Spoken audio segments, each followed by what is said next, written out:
Nadie cruza los controles militares de Sagaing con antibióticos ocultos entre sacos de arroz. Nadie engaña a los soldados que inspeccionan con recelo cada vehículo, cada carga, cada persona. Y sin embargo, aquella mañana de julio de 2023, un hombre apareció a pie en el campamento de desplazados a las afueras de Calais, como si la guerra no existiera. Estaba arrodillada junto a mi hija, presionando un paño húmedo contra su frente acalorada. Habían pasado 3 noches desde que la fiebre empezó a consumir a la pequeña Jean Mio, que apenas había cumplido 1 año. No podía dormir, y cada una de sus respiraciones me destrozaba por dentro. Sus labios agrietados murmuraban palabras sin sentido, y su piel ardía con tanta intensidad que temía que simplemente desapareciera entre mis brazos. Las otras mujeres cristianas del campamento rezaron conmigo hasta que sus voces se agotaron. Lloramos, suplicamos, gritamos en susurros, rogando a Dios que los soldados no nos oyeran.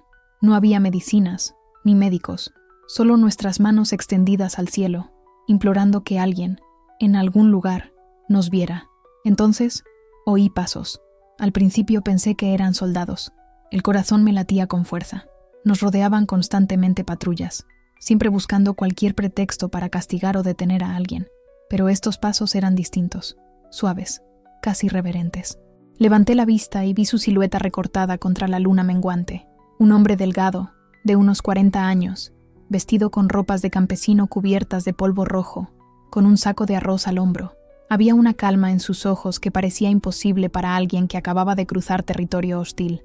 Se acercó y con voz suave dijo: «El Señor me ha enviado». No le pregunté cómo sabía mi nombre. No le pregunté cómo había llegado allí sin que nadie me detuviera. En el fondo, lo sabía. Había una respuesta de Dios, algo que trascendía la lógica humana.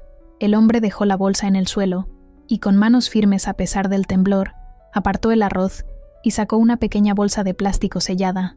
Dentro había frascos de antibióticos, antipiréticos, solución de rehidratación y otros medicamentos, más valiosos que el oro para alguien como mi hija, al borde del colapso. Para su hijita, dijo, 3 días. Dele esto cada 8 horas.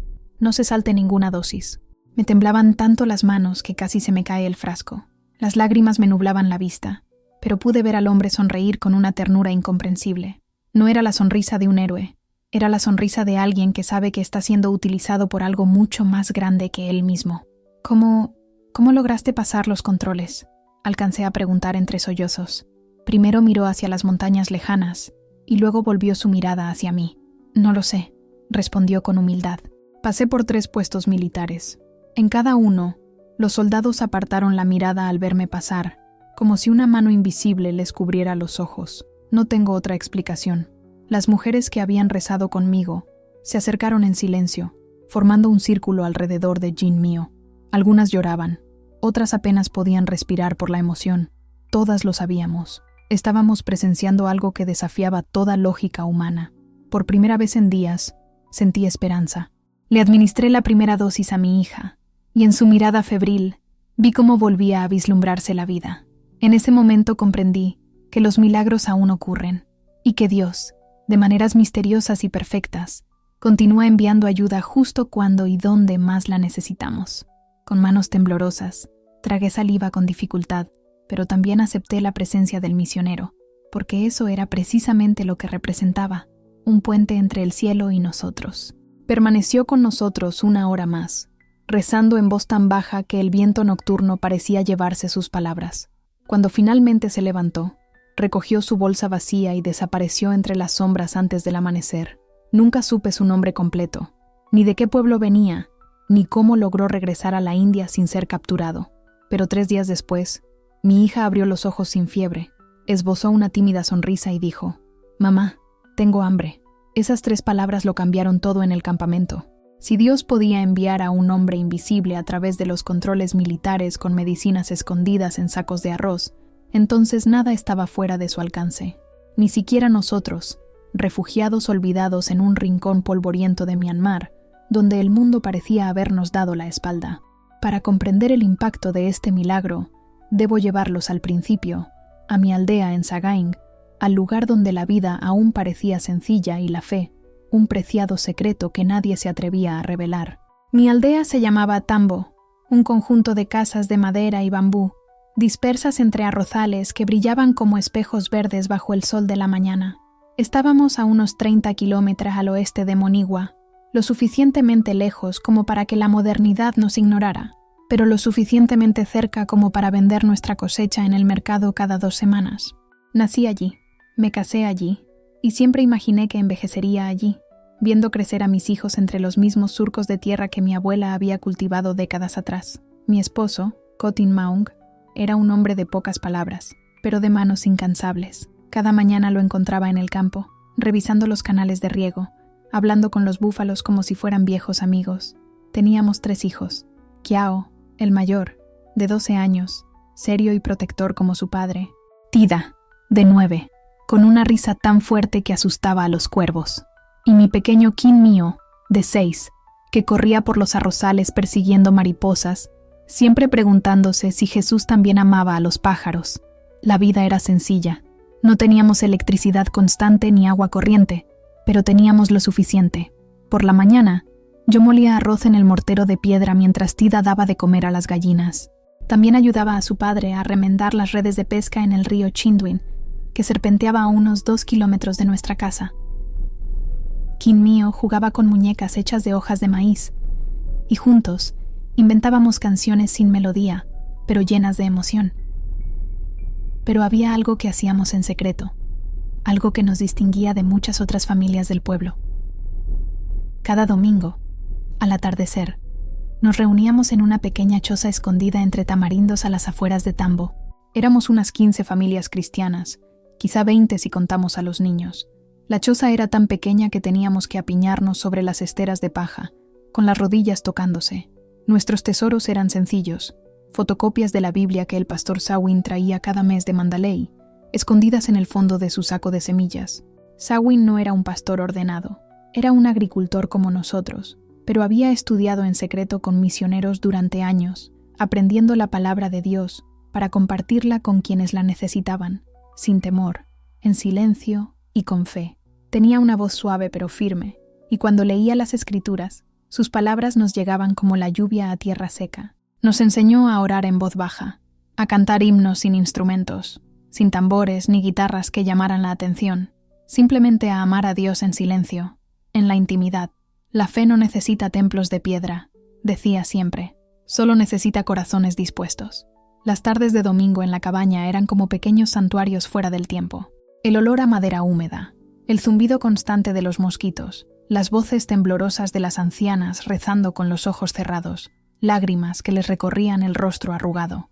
Sentía la mano de Cotin Maung, apretando la mía cada vez que cantábamos sobre la gracia de Dios. Mis hijos crecieron sabiendo que nuestra fe era un tesoro precioso y a la vez peligroso. Nunca les dije abiertamente que corríamos riesgos, pero lo intuían. Desde la forma en que caminábamos hacia la cabaña por senderos escondidos, desde cómo guardábamos páginas de la Biblia en latas de té, desde el silencio que nos envolvía como un manto al regresar a casa. Una vez, Jin Mio, con sus grandes ojos negros fijos en los míos, me preguntó, «Mamá, ¿por qué no podemos hablarle a todo el mundo de Jesús?» No supe qué responder. Le acaricié el pelo y simplemente dije, «Un día podrás hacerlo, mi amor. Algún día». Pero ese día nunca llegó. En abril del año pasado, todo cambió.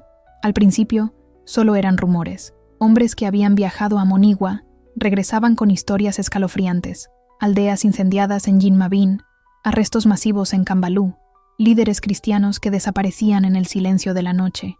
Decían que los militares estaban cazando insurgentes, pero todos sabíamos que insurgente era solo una palabra usada para perseguir a quienes no se sometían a ellos. El pastor Sawin nos advirtió que fuéramos extremadamente cautelosos. Nuestras reuniones pasaron de ser semanales a quincenales y luego mensuales. Algunos vecinos dejaron de venir, otros se mudaron a ciudades lejanas, intentando refugiarse en el anonimato urbano. Nosotros, sin embargo, permanecimos. Cotin Maung creía que abandonar la tierra era abandonar la bendición de Dios. Yo creía en la comunidad, en esas 15 familias que eran más que vecinas. Eran hermanos y hermanas. Pensábamos que si permanecíamos discretos y en silencio, invisibles, la tormenta pasaría, pero estábamos equivocados. Una tarde de junio, mientras Tida y yo lavábamos ropa en el canal de riego, oímos el lejano rugido de motores. Miramos hacia el norte y vimos columnas de humo negro que se elevaban desde las aldeas de Kin-U y Tabayín. El viento traía un olor a quemado, no de hogueras, sino de algo mucho más siniestro. «Mamá, ¿qué es esto?», preguntó Tida con voz temblorosa. «No lo sé, cariño», respondí, mintiendo, pero lo sabía perfectamente.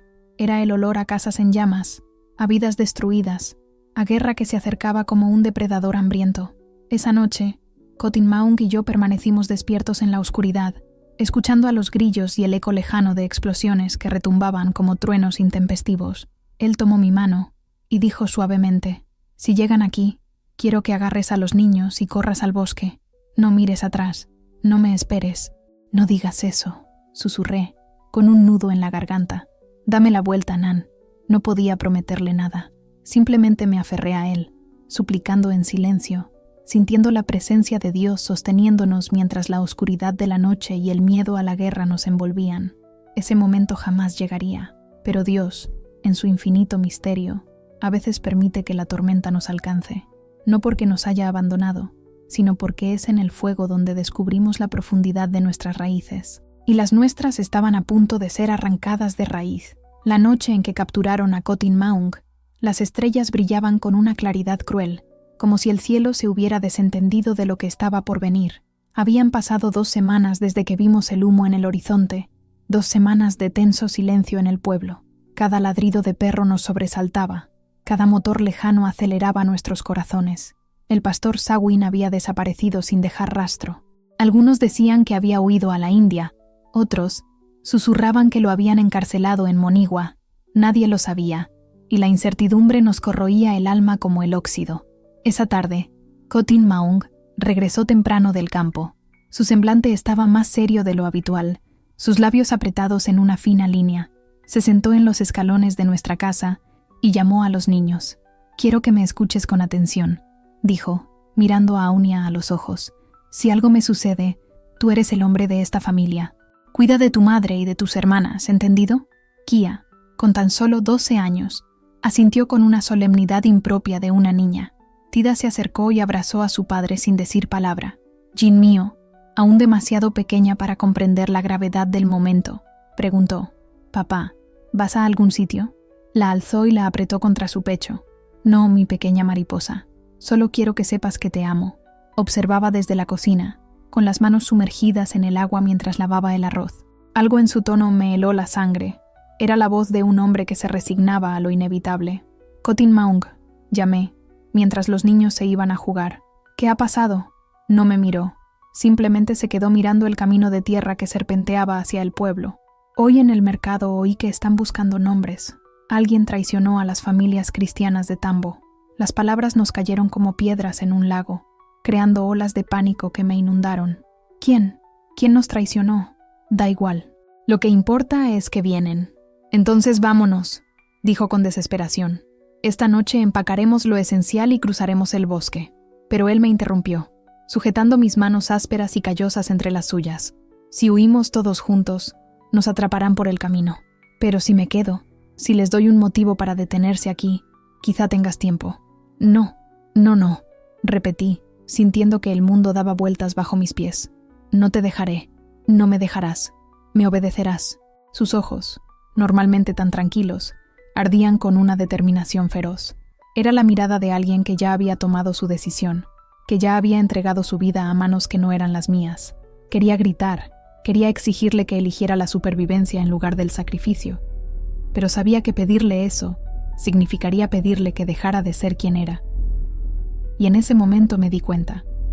Me había enamorado de ese hombre precisamente por su integridad inquebrantable. Esa noche cenamos en silencio. Arroz, con pescado seco. Tida apenas probó bocado. Kiao masticaba mecánicamente, con la mandíbula apretada y la mirada fija en un punto invisible. Queen mío parloteaba sobre una libélula que había visto en el arrozal, completamente ajena al nudo que nos asfixiaba a todos. Después de acostar a los niños, Kotin Maung y yo nos sentamos afuera, bajo el árbol de mango que su abuelo había plantado décadas atrás. Me abrazó, y yo apoyé la cabeza en su hombro, memorizando el ritmo de su respiración, el olor a tierra y el sudor puro de su piel. «Si sobrevivo a esto», dijo en voz baja, «te encontraré». no importa dónde estés, te encontraré. Y si no puedo encontrarlo, empecé a decir, pero mi voz se quebró. Si no lo encuentras, debes saber que di mi vida por algo que valió la pena, por ti, por la fe que nos ha sostenido todos estos años. Lloré en silencio, empapando su camisa con lágrimas que sabían a despedida. Luego, llegaron los camiones. Pasada la medianoche, el rugido de los motores rasgó el silencio como cuchillos. Luces brillantes iluminaron el pueblo.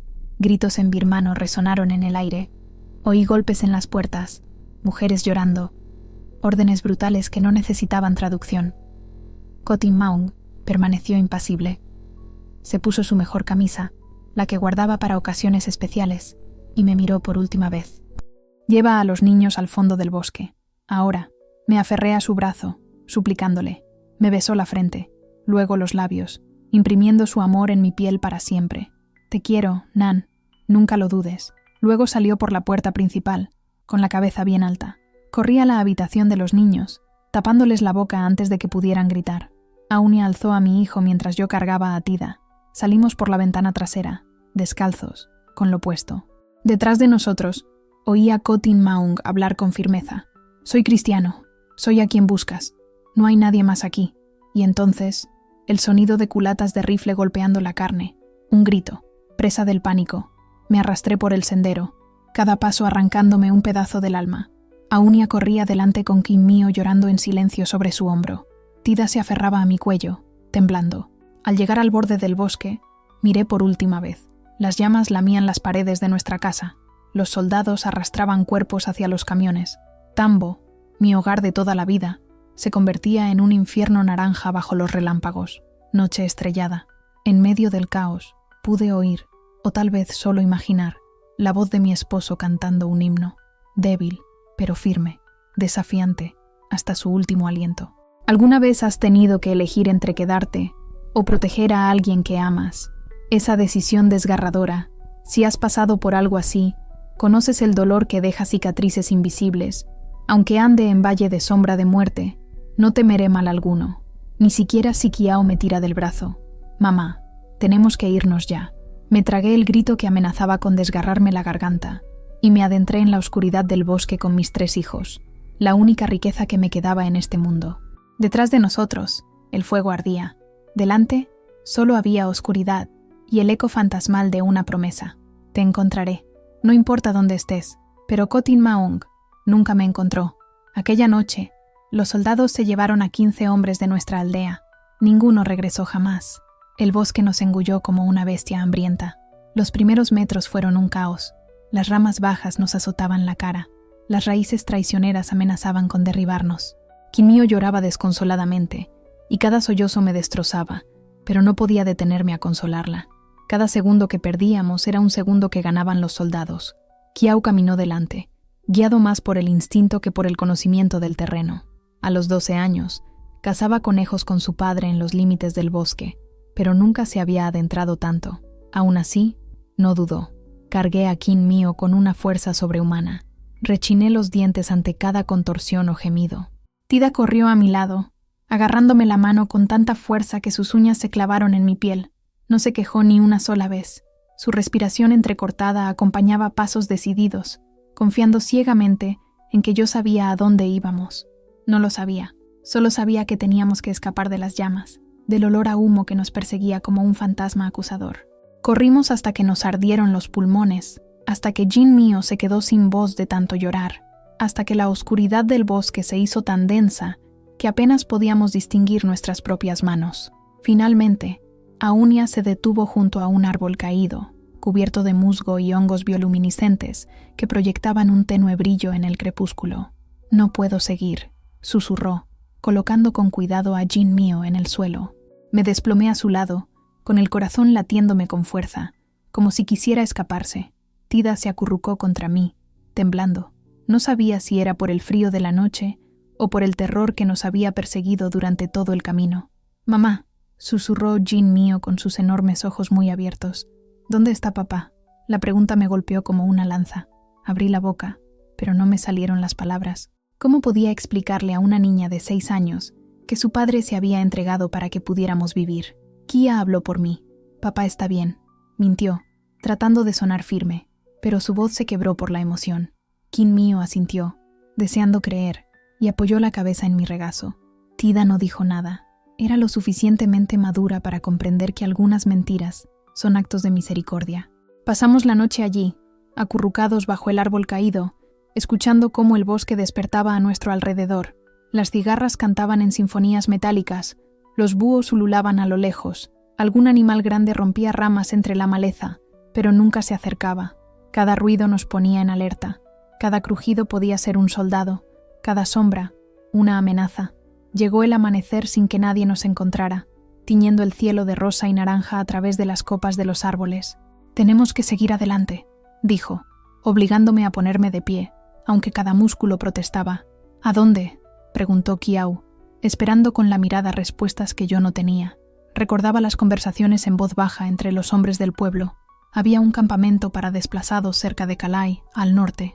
Organizaciones proporcionaban comida y refugio temporal. No era mucho, pero era una esperanza. Al norte, hacia Kalai. «¿Cuánto más?», preguntó Sida frotándose los pies lastimados, magullados por el suelo áspero. «3 días, quizá 4», respondió, aunque sin estar segura. «Podrían ser 5, quizá 10, pero necesitaba darles esperanza, aunque solo fuera una tenue llama en la oscuridad». Caminamos durante horas, bajo el sol que se filtraba entre las copas de los árboles. El hambre empezó a atormentarnos, y Kin Mio se quejó de sed. Lo único que pude ofrecerle fueron unos sorbos de agua turbia de un arroyo que habíamos encontrado esa mañana. Kia intentó encontrar fruta entre los arbustos, pero solo halló bayas amargas que casi nos hicieron vomitar. Al segundo día, el bosque empezó a cambiar. Los árboles retrocedieron, dando paso a arbustos espinosos y rocas calientes que nos quemaban los pies descalzos. El sol nos castigaba con fuerza, y el desfiladero parecía estrecharse a cada paso. Y entonces, oímos el rugido de los motores. Camiones. El corazón me latía a 1000 por hora. Kiau me miró con los ojos muy abiertos. «¿Vienen? ¿Vienen?», susurró. No supe qué responder. Simplemente empujé a los niños detrás de unas rocas cubiertas de enredaderas, abrazando a Tida y Kin Mio contra mi pecho y tapándoles la boca con la mano. Kiau se agachó a mi lado, con los puños apretados, listo para pelear. No tenía armas, solo mi cuerpo cansado y un valor que parecía no pertenecerme. Los camiones pasaron a toda velocidad, levantando una nube de polvo a menos de 50 metros de nosotros. En la parte trasera iban soldados, con los rifles colgados al hombro. Algunos fumaban, mirando distraídamente hacia el bosque.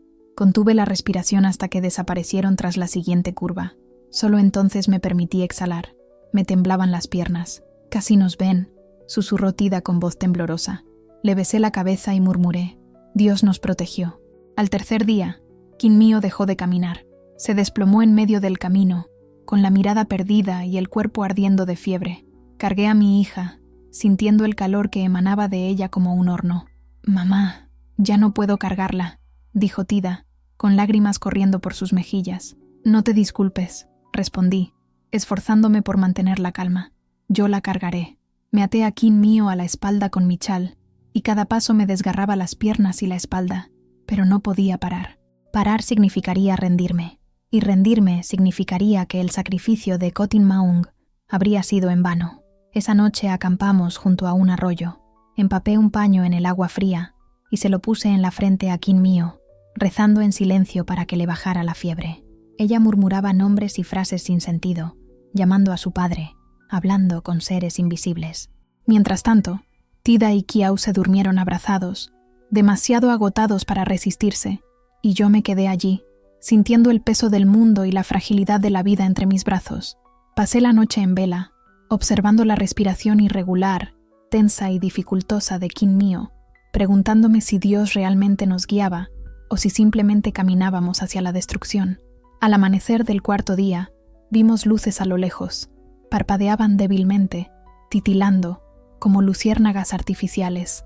Kiau señaló con un dedo tembloroso. «¿Está ahí, mamá?», me pregunté, con la esperanza ahogándome en el pecho. «Tiene que estar». Reuní mis últimas fuerzas y volví a alzar a Kin Mio. Tida se apoyó en mí, cojeando, con los pies llenos de ampollas, pero siguió adelante. Cada paso era una lucha, pero no había otra opción. Cruzamos una última colina baja, y ante nosotros se extendía el campamento. un mar de lonas azules y refugios improvisados esparcidos por un valle polvoriento. Cientos, quizá miles de personas, todas huyendo de la misma pesadilla. Al llegar al borde del campamento, mis piernas finalmente cedieron. Caí de rodillas, abrazando a Kin mío contra mi pecho. Tida se desplomó a mi lado, sollozando de alivio. Kiao se arrodilló ante mí y apoyó su frente contra la mía.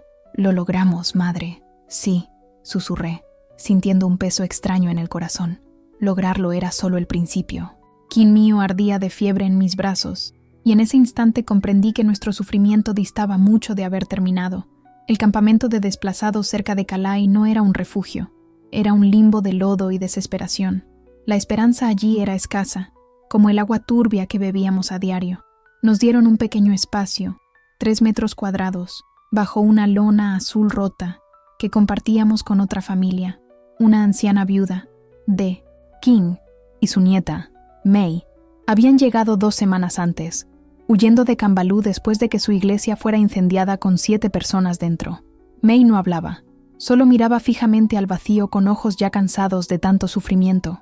Nuestro hogar era un pedazo de tierra compactada donde extendíamos esteras de paja para dormir. Cuando llovía, y llovía casi a diario, el agua se filtraba a través de la lona, empapándonos. El olor era insoportable, letrinas desbordadas, cuerpos sin lavar, comida podrida bajo el sol abrasador. Había más de 3.000 personas en aquel valle olvidado, familias enteras hacinadas, niños con el vientre hinchado, ancianos tosiendo sangre, sin un lugar a donde ir. Huimos de un acto de violencia, solo para encontrarnos frente a otro. Un mundo distinto, cruel en silencio, indiferencia, escasez, la lenta erosión de la dignidad humana. Cada mañana hacíamos colas interminables para recibir un puñado de arroz cocido y, si teníamos suerte, algunas lentejas. Los niños lloraban de hambre, las madres de impotencia, los hombres vagaban sin rumbo, buscando un trabajo que no existía, intentando recuperar una dignidad que se había evaporado. Incluso Kiao se unió a la cola en el único grifo comunitario que funcionaba, esperando durante horas, mientras yo rezaba en voz baja, pidiendo a Dios fuerza y protección para poder seguir viviendo un día más. Bajo el sol abrasador, cargaba una garrafa de plástico que, llena, pesaba casi lo mismo que él. A menudo, volvía con las manos vacías, porque el agua se acababa antes de que le tocara el turno. Apretaba la mandíbula, luchando contra las lágrimas que se negaba a derramar. Tida ayudaba a Doin a recoger leña seca de los arbustos cercanos, a pesar del peligro constante. Los soldados patrullaban el perímetro del campamento, y cualquier desviación podía resultar en interrogatorios, palizas o algo peor. Una tarde, Tida regresó con un moretón oscuro en el brazo. «¿Qué pasó?», pregunté, sintiendo una mezcla de furia y miedo oprimirme el pecho. «Un soldado me empujó», respondió, intentando parecer valiente. «Dijo que no debería estar ahí, pero recogí la leña. Abracé a mi hija, reprimiendo la rabia impotente que amenazaba con desbordarme. Quería protegerlos a todos, pero en ese lugar, la protección era un lujo que no podíamos permitirnos. Pero lo que más me partió el corazón fue Kin mío, mi pequeña mariposa. Solía correr por los arrozales, persiguiendo insectos, riendo, llena de vida y energía. Ahora yacía inmóvil bajo la lona, consumida por una fiebre que no cedía, hiciera lo que hiciera. Su piel ardía como brasas, sus labios se agrietaban y sangraban. Cuando abrió los ojos, me miró sin reconocerme, llamándome con nombres que no eran míos. «Abuela, abuela, tengo frío», murmuró, aunque sudaba como si estuviera bajo un horno. La abracé contra mi pecho, humedeciendo paños con agua tibia para ponérselos en la frente, el cuello y las muñecas delgadas, pero nada parecía aliviarla. Desesperada, busqué ayuda médica en el campamento. Recorrí el lugar hasta que encontré a un hombre que dijo haber sido paramédico antes de la guerra. Tenía las manos sucias y el aliento a alcohol barato, pero era la única opción. Examinó a Kin mío con frialdad profesional, le levantó los párpados y le tomó el pulso. «Infección», diagnosticó. «Necesita antibióticos, amoxicilina, como mínimo». «¿Dónde puedo conseguirlo?», pregunté, aferrándome a cualquier esperanza. Me miró con lástima. «Aquí no hay medicinas. La aspirina es difícil de encontrar. Si tuviera, se la daría primero a su hija». Se levantó para irse, pero lo agarré del brazo. «Por favor, dígame qué hacer», suspiró, mirándome con una lástima que dolía más que cualquier golpe. Reza, es lo único que queda. Y eso fue lo que hice. Recé hasta quedarme sin voz, hasta que me hormiguearon las manos por el esfuerzo. Susurré para que los soldados cercanos no me oyeran. Apreté las manos con tanta fuerza que mis uñas marcaron mis palmas, dibujando medias lunas sangrientas. King se acercó, seguido de May, la nieta muda, cuyos labios se movían en silenciosa oración. Otras mujeres del campamento, cristianas que se reconocían con miradas cómplices, se unieron a nosotras al caer la noche. Formamos un círculo de fe desesperado alrededor de mi hija. No teníamos Biblias, ni himnos, solo nuestras voces entrecortadas y un Dios que parecía distante, pero en quien nos atrevíamos a creer. Señor, oró Dawkins con voz temblorosa, tú que resucitaste a la hija de Jairo, que sanaste al hijo de la viuda, mira a esta niña, no dejes que la oscuridad se la lleve, Padre, susurró otra mujer con lágrimas en los ojos. Tú conoces el dolor de perder a un hijo. Ten misericordia de esta madre. No pude articular ni una sola palabra. King mío, delirante, repetía el nombre de Jesús como si fuera la última boya en un mar embravecido, aferrándose a él con todas las fuerzas de su corta vida. Si alguna vez has clamado a Dios en la noche más oscura, cuando todo a tu alrededor parecía perdido, sabes exactamente lo que se siente esa mezcla de desesperación y pura esperanza. Sentía cada segundo pesar como una eternidad. Su respiración se volvió dificultosa, su voz quebrada, con pausas que me paralizaban el corazón. No, no, no, gemí, abrazándola contra mi pecho ardiente, suplicándoles que no se la llevaran. Kiao lloraba en silencio, acurrucado en un rincón, con los puños apretados, mientras Tida, exhausta, dormía junto a Mai. El mundo entero se redujo a ese pequeño espacio, 3 metros cuadrados donde la vida de mi hija pendía de un hilo invisible. A medianoche, su cuerpo se convulsionó. Grité, y las mujeres corrieron a socorrerla, sujetándola por los brazos, susurrándole palabras de consuelo y fortaleza. Dawkins comenzó a entonar un antiguo himno, uno que hablaba de valles oscuros y cañas de consuelo, una melodía quebrada, pero llena de esperanza, a la que pronto se unieron las voces de las otras mujeres. La música ascendió, tímida pero firme, hacia el cielo estrellado. En medio del canto, King mío se quedó inmóvil. Pegué la oreja a su pecho, sintiendo un latido débil e irregular, pero presente. Su respiración era tan superficial que apenas movía el aire. Está perdiendo fuerzas, dijo Doin con la voz quebrada por el miedo. Tenemos que seguir rezando, murmuré para mí misma, aunque estaba agotada. Todas mis palabras, todas mis lágrimas, toda la fe que había podido reunir parecían haberse desvanecido. Solo quedaba un inmenso vacío en mi pecho, donde antes había habido esperanza. Me acosté junto a mi hija, abrazándola con fuerza, grabando cada detalle de su rostro en mi memoria. Susurré, perdóname, perdóname por no haber podido salvarla.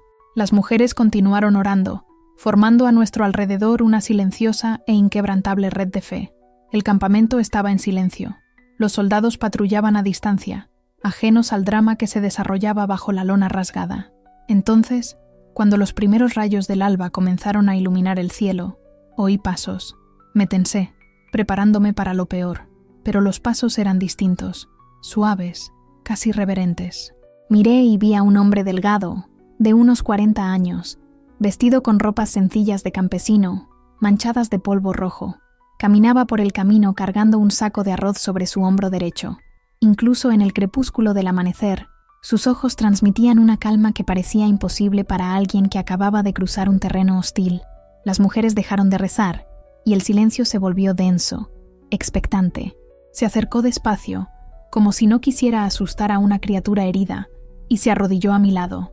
El saco de arroz cayó al suelo con un golpe sordo, levantando una nube de polvo, y en ese instante sentí que algo milagroso estaba a punto de suceder. Sus palabras eran susurros de poder, tejiendo una plegaria que parecía tocar cada hilo de vida, aún frágil, en King mío. La niña temblaba, pero algo cambió en su cuerpo. Una leve calma comenzó a extenderse por sus músculos tensos, como si el calor de la fe hubiera reemplazado el fuego de la fiebre. Sentí cada latido de su corazón, con una mezcla de temor y alivio, sosteniendo sus delgadas manos entre las mías, sintiendo la fuerza de una esperanza que creía perdida. Las mujeres a nuestro alrededor seguían rezando, formando un círculo invisible de fe, como si cada palabra, cada suspiro, pudiera reafirmar la existencia misma de Qin Mio. Incluso Mai, que casi nunca hablaba, murmuró algo inaudible, como si suplicara a Dios en silencio pero con firmeza. Tras lo que pareció una eternidad, la fiebre empezó a remitir. Los labios agrietados de Qin Mio perdieron parte de su color oscuro febril, y su piel, antes ardiendo, ahora solo estaba tibia. Suspiró profundamente, casi inconscientemente, y abrió los ojos. Esta vez, por fin, me reconoció. Una sonrisa frágil pero sincera apareció en su rostro. «Mamá», murmuró con voz ronca y temblorosa, pero llena de vida. Lloré de alivio y gratitud, abrazándola como si no pudiera soltarla jamás.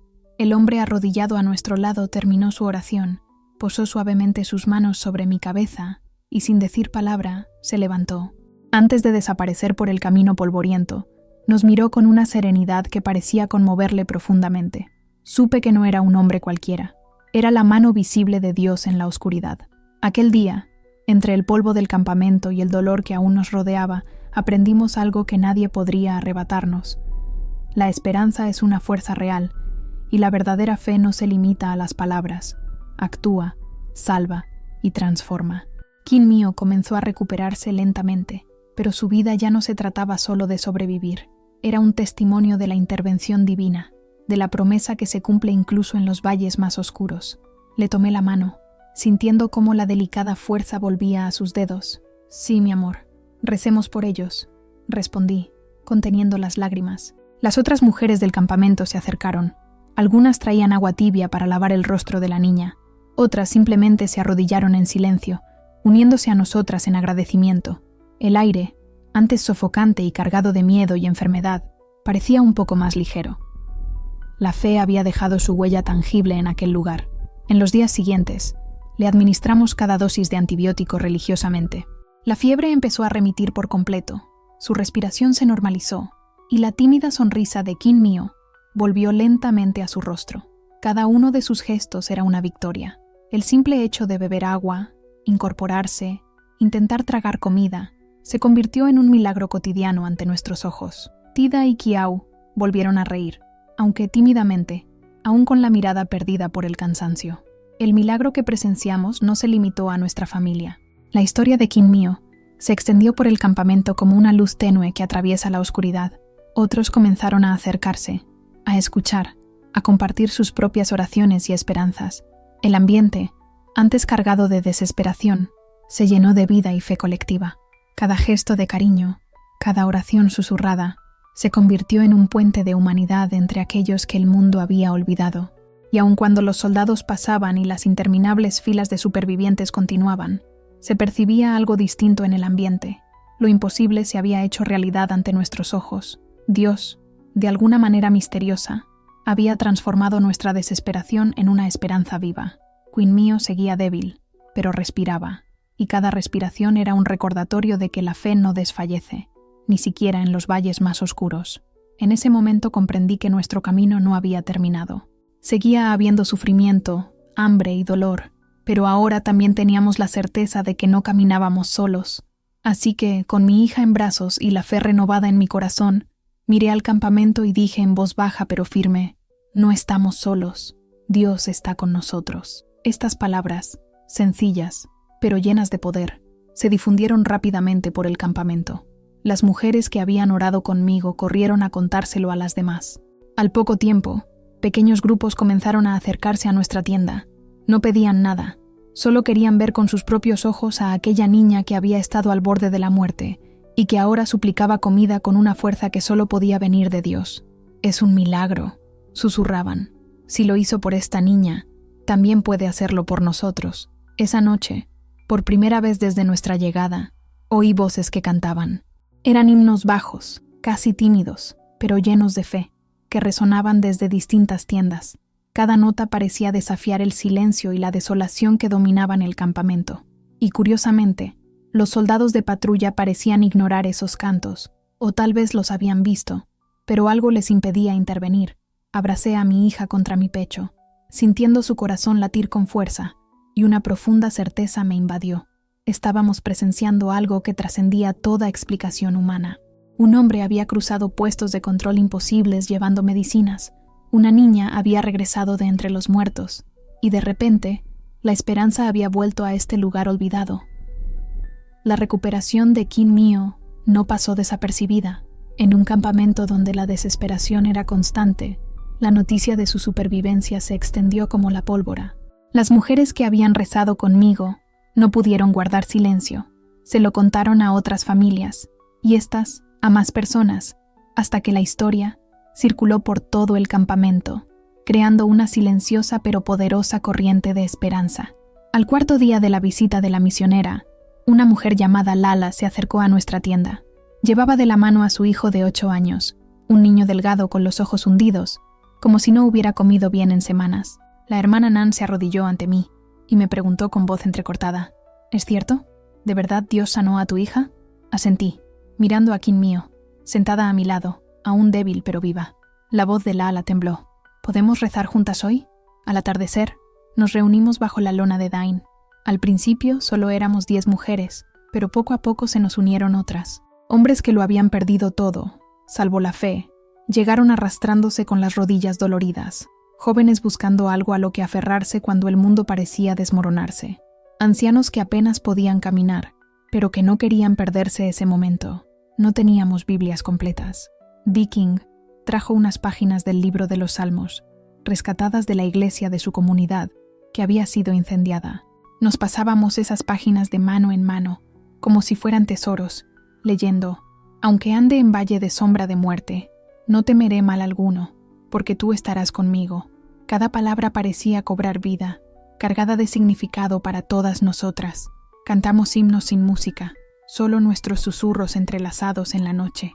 Oramos por nuestros hijos, por las familias dispersas, por los que habíamos perdido y por los que aún esperábamos encontrar.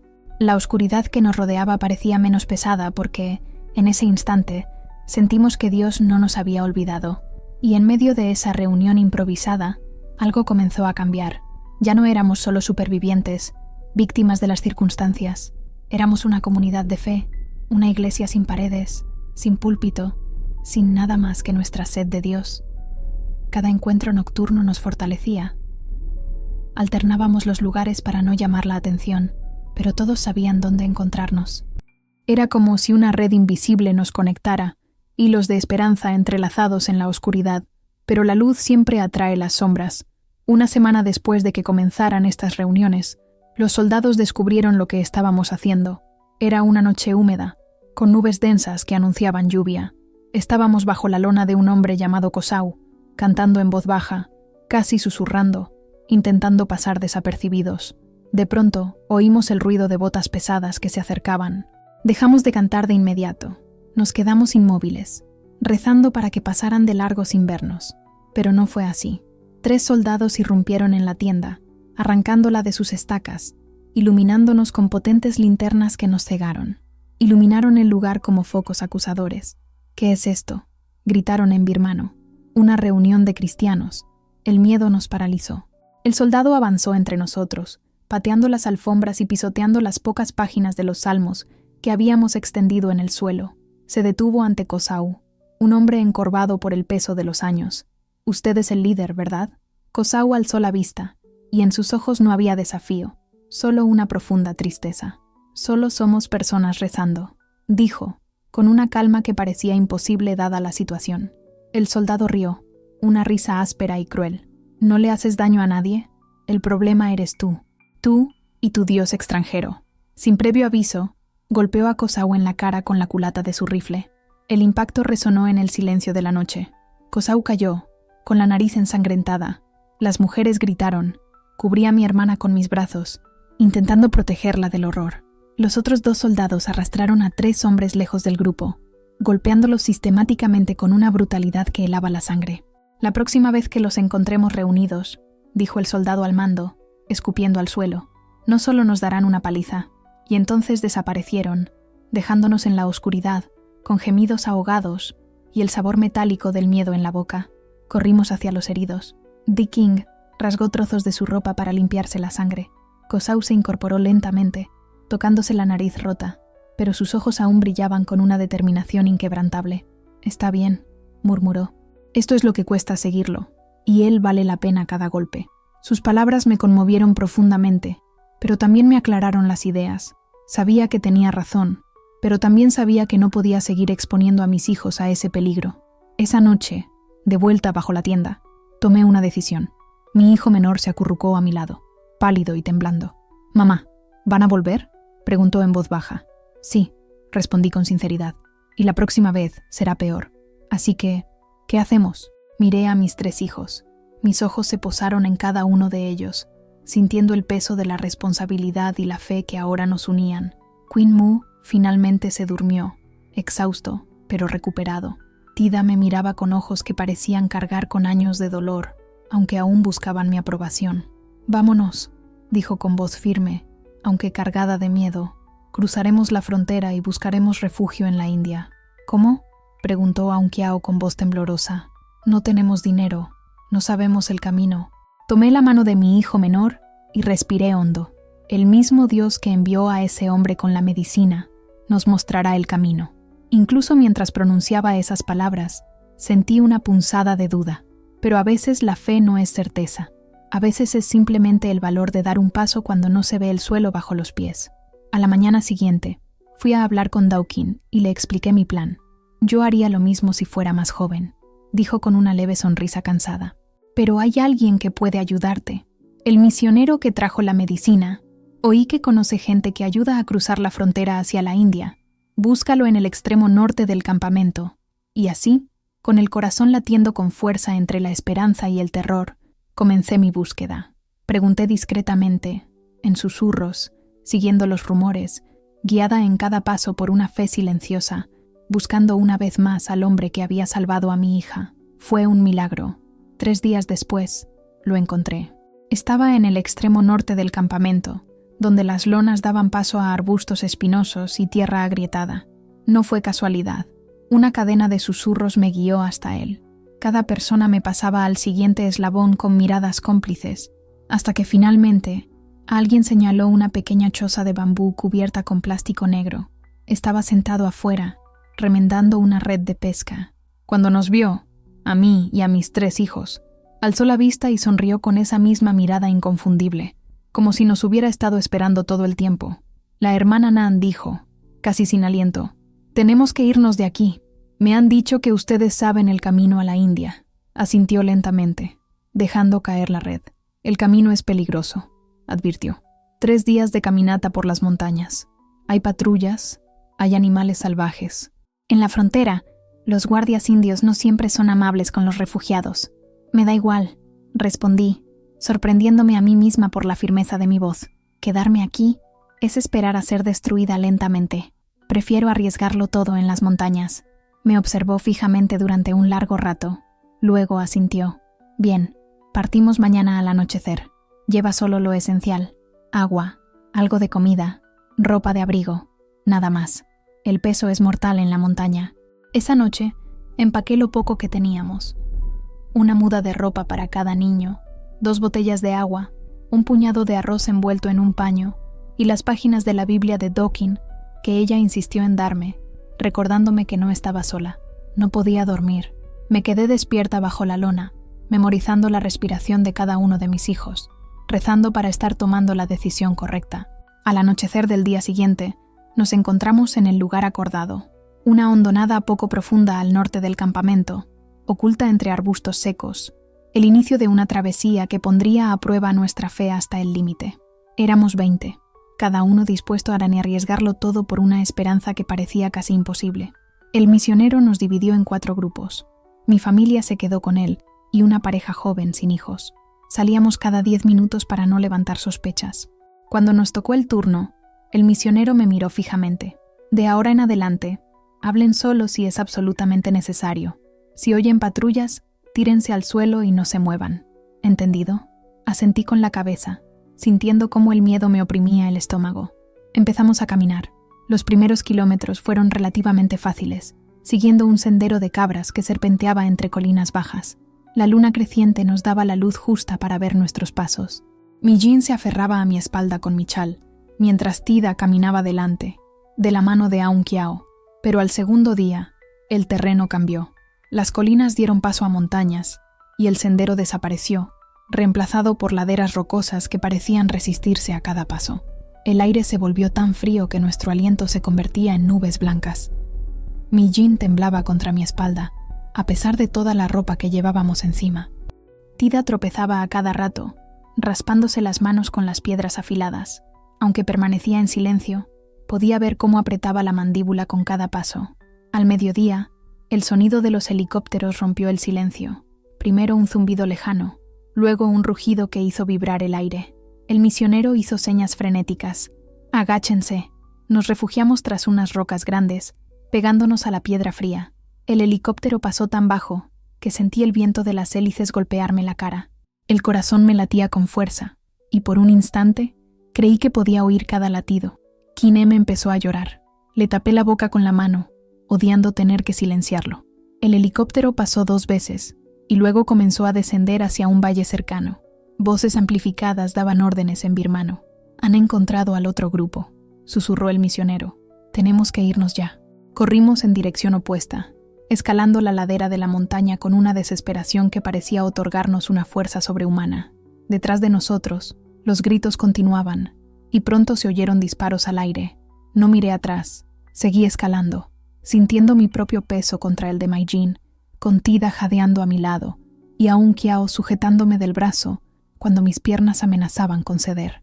Caminamos durante horas. Al atardecer, el misionero nos condujo a una cueva poco profunda, donde pudimos descansar solo 2 horas. Me desplomé sobre el suelo frío, sintiendo el peso de todo lo que habíamos soportado. Tida se acurrucó contra mí, llorando en silencio. «¿Cuánto más?», pregunté con voz ronca.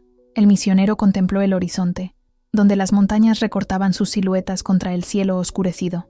«Si llegamos a esa cresta», dijo señalando un pico lejano, «estaremos en la frontera. Luego, otra hora hasta Mizoram». Al caer la noche, reanudamos la marcha. Mis piernas eran pilares de puro dolor, pero cada paso era también un paso de fe, porque más adelante había esperanza, y Dios estaba con nosotros, incluso en las sombras de las montañas. Cada paso fue un acto de pura fuerza de voluntad. Aún así, mi mente siempre volvía a Kotin Maung, a su sacrificio. No podía fallar, no podía. Llegamos a la cima justo antes del amanecer y, por primera vez en semanas, se me llenaron los ojos de lágrimas. Abajo, en el valle, parpadeaban luces tenues, pequeñas chispas de esperanza. Un pueblo indígena. «India», susurró el misionero. «Lo logramos». Descendimos la montaña con extrema precaución. Al llegar a la carretera que marcaba la frontera, nos hizo esperar, ocultos entre unos arbustos secos. 2 guardias indios patrullaban, fusiles en mano. «Cuando os lo diga», dijo el misionero con voz baja y firme, «corred hacia ese pequeño edificio. Es el puesto de refugiados. Una vez allí, legalmente no podrán impedirnos la entrada». Esperamos, con el corazón latiendo tan fuerte que sentíamos que iba a estallar. Y entonces, a una señal, corrimos. Cada paso era un esfuerzo que nos dolía en los músculos, pero nada dolía más que el miedo a ser capturados. Crucé la línea invisible que separaba nuestra patria de la India, y algo dentro de mí se rompió y sanó al mismo tiempo. Un guardia nos vio y gritó, pero ya estábamos en la puerta del puesto, golpeando y suplicando que nos dejaran entrar. La puerta se abrió. Una mujer con un chaleco de una organización humanitaria nos miró con ojos cansados pero compasivos. «Pasen, ya están a salvo». Caí de rodillas en el umbral. Mis 3 hijos se desplomaron a mi alrededor y lloré hasta que se me acabaron las lágrimas. Lo habíamos logrado. Mizoram nos recibió con lluvia. No el violento monzón que arrasa las cosechas, sino una lluvia suave, casi maternal, que lavaba semanas de polvo de nuestra piel. Nos instalamos en un campo de refugiados a las afueras de Aul, la capital. Era diferente del campo de Kalai. Había letrinas funcionales, agua potable que brotaba de grifos oxidados pero fiables, y tiendas de campaña con lonas impermeables. Y lo más importante, había algo invisible pero profundo. No existía el miedo constante a los soldados patrullando con fusiles, ni el temor a los ataques nocturnos. Por fin podíamos respirar. Los primeros días fueron una lucha por la supervivencia. Nos registramos con las autoridades, recibimos raciones y encontramos un lugar donde dormir. Pero Kiao, Tida y Kinmio se adaptaron con la extraña resiliencia de niños que ya han visto demasiado. Jugaban con otros niños refugiados, inventando juguetes con latas y cuerdas, riendo como si fueran normales. Sin embargo, Yo no sabía cómo vivir sin miedo. Cualquier ruido me hacía temblar. Cada vehículo cerca del campamento me hacía abrazar a mis hijos con fuerza. Por las noches, me despertaba sudando, sobresaltada por el eco fantasmal de botas en las puertas. El rostro de Kotin Maung aparecía en cada sombra. Su voz en el viento me recordaba que jamás lo volvería a ver. El dolor de su ausencia era una herida que no sanaba. Incluso durante las tareas más sencillas, como lavar la ropa o pelar verduras, me detenía y lloraba, sin previo aviso, incontrolablemente. Pero a pesar del miedo, a pesar del dolor, estábamos vivos. Y por mucho que el pasado nos atormentara, algo dentro de mí sabía, Dios nos había traído hasta aquí y seguiría estando con nosotros, incluso en los recuerdos más profundos. Mis hijos me encontraban así, sumida en el silencio y las lágrimas, y sin necesidad de palabras venían a abrazarme. Una tarde, mi madre me miró con esos ojos cansados, pero llenos de verdad, y me dijo: «Nos salvaste, papá estaría tan orgulloso de ti». Y yo no me sentía como una salvadora. Me sentía más bien como un pedazo roto de alguien que alguna vez fue completo. La pequeña iglesia cristiana de Aisaul nos recibió con los brazos abiertos. Cada domingo venían al campamento con comida, ropa, pero sobre todo, con su compañía. Allí conocí a la hermana Ruth, una mujer de Mizoram de unos 60 años, que había dedicado su vida a servir a los refugiados. Un día se sentó a mi lado y me dijo: «Sé lo que llevas dentro, ese peso en el pecho, como si cargaras montañas, no tienes que cargarlo sola». «¿Cómo?», pregunté con la voz quebrada. ¿Cómo dejó de sentir que debería haber hecho más? Me miró con ternura y respondió: «No se trata de dejar de sentir, sino de permitir que Dios transforme ese dolor en propósito. Tu esposo dio su vida para que tú pudieras vivir. Ahora, vive de una manera que honre ese sacrificio». Sus palabras me calaron hondo. Comencé a asistir a las reuniones de oración de la iglesia por los refugiados. Al principio, apenas podía hablar, solo escuchaba, absorbiendo cada palabra.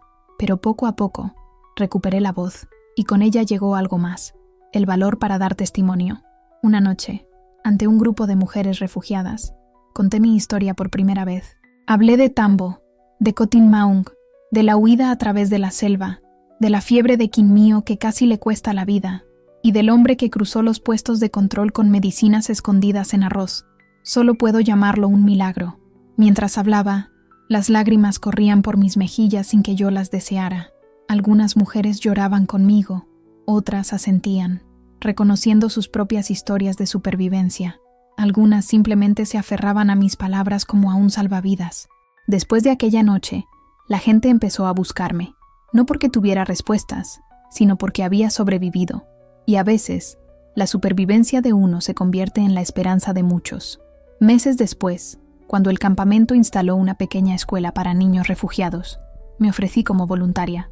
Les enseñé el alfabeto a niños que habían visto arder sus aldeas, que habían perdido a sus padres, hermanos y hogares, pero les enseñé algo aún más importante, que era posible volver a reír. Kinmio, mi pequeña mariposa que casi nos deja, ahora corría entre las tiendas con una energía que desafiaba todo lo que habíamos vivido. Tida ayudaba a las niñas más pequeñas, como Aunia, y trabajaba con los hombres del campamento, convirtiéndose en la persona que su padre había soñado que fuera. Una tarde, mientras observaba a mis hijos jugar bajo el sol, la hermana Ruth se sentó a mi lado, los señaló y dijo: «¿Ven esto? Esto es la resurrección. No solo sobrevivieron, sino que están verdaderamente vivos». Y en ese momento comprendí que, incluso en medio del dolor más profundo, Dios cumple su promesa de vida, esperanza y transformación.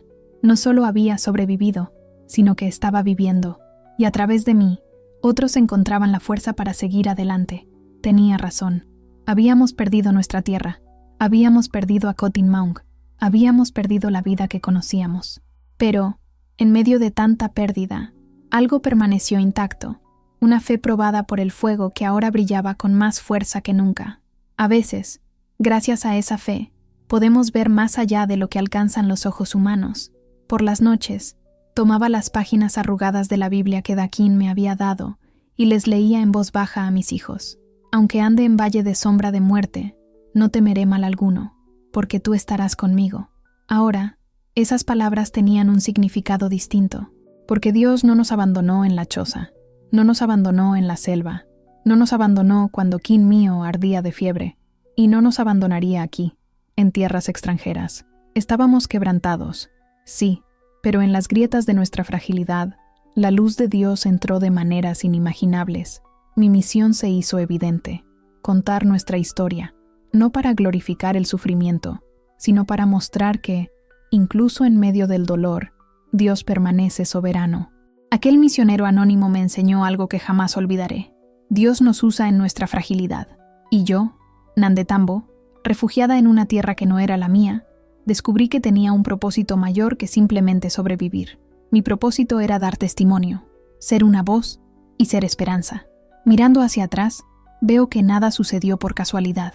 No fue coincidencia que el misionero pasara por 3 controles sin ser detenido. No fue suerte que llevara justo la medicina que mi hija necesitaba, escondida en una bolsa de arroz. No fue mera casualidad que llegara justo cuando yo ya no tenía fuerzas, cuando mis oraciones parecían no llegar al cielo. Fue Dios. Dios, viendo a una madre desesperada, escuchando los susurros de fe de mujeres que solo tenían esperanza, moviendo piezas invisibles en un tablero de ajedrez que solo Él podía ver. Ese milagro nos recordó lo que el sufrimiento intenta hacernos olvidar. No estamos solos. Hay una mano invisible que nos guía incluso en los valles más oscuros, incluso cuando el mundo nos odia, incluso cuando lo perdemos todo. Dios nunca nos abandona, ni siquiera cuando nos separan de nuestros seres queridos en plena noche. Él siempre está presente. A veces envía ángeles con rostro humano que cruzan fronteras imposibles. A veces nos lleva en brazos cuando ya no podemos caminar. Y a veces transforma nuestras heridas más profundas en testimonios que sanan a otros. Hoy vivo en Mizoram con otros cristianos que también huyeron. Compartimos historias, comida y fe. Mis hijos crecen en una tierra que no es la nuestra, pero que nos ha acogido con los brazos abiertos. Kiau sueña con estudiar medicina, inspirado por el hombre que salvó a su hermana. Tida canta en el coro de la iglesia, con una voz llena de alegría, como si la guerra nunca hubiera intentado robarle su música. Y mi pequeña Kin, mi mariposa, corretea entre las tiendas, persiguiendo libélulas, viva contra todo pronóstico. Y sé, con absoluta certeza, que Dios nos ha acompañado en cada paso de este camino, sigue estando con nosotros y continúa obrando milagros en la vida de quienes creen. A veces pienso en mi pueblo, en los arrozales que brillaban como espejos verdes bajo el sol, en la choza de bambú donde nos reuníamos los domingos, y por supuesto, en Kotin Maung. Su sonrisa serena aún resplandece a través de todo lo que hemos perdido, a través de todo el dolor que cargamos. Dios sabe que duele, pero también sé que lo que hemos ganado supera con creces lo que hemos perdido. Hemos ganado una fe que ni la guerra, ni el miedo, ni el dolor pudieron destruir. Una fe refinada en el fuego más intenso, y que surgió como oro puro. Esta fe es ahora mi misión, compartirla con quien la necesite, porque sé que, en este mismo instante, hay otra madre suplicando por la vida de su hijo enfermo. Hay otra familia huyendo en la oscuridad de la noche. Hay alguien sintiendo que Dios lo ha olvidado. Y quiero que sepan lo que he aprendido. Él no olvida, jamás. Aun cuando todo parece perdido, aun cuando nuestras oraciones parecen caer en oídos sordos, Él sigue obrando, en silencio, moviendo montañas. Si esta historia te conmovió, debes saber que hay alguien que necesita escucharla hoy. Quizás un amigo que está perdiendo la esperanza. Quizás un familiar que está pasando por un momento difícil. Comparte esta historia. No se trata solo de compartir palabras, sino de brindar esperanza, de decirle a alguien que Dios todavía hace milagros, que todavía interviene, que todavía se preocupa. Que este video te recuerde orar por alguien hoy, porque los milagros comienzan así, con una oración, con una fe inquebrantable, con personas que creen que Dios aún obra lo imposible. Gracias por acompañarnos hasta el final. Que el Dios que envió misioneros en plena noche, que cerró la boca de los leones, que separó las aguas del Mar Rojo, te acompañe en tus momentos difíciles, guiando tus pasos, abriendo puertas y obrando milagros cuando más los necesites. Cuando te sientas perdido o solo, recuerda, Él es fiel, siempre lo ha sido y siempre lo será, y nunca estás solo.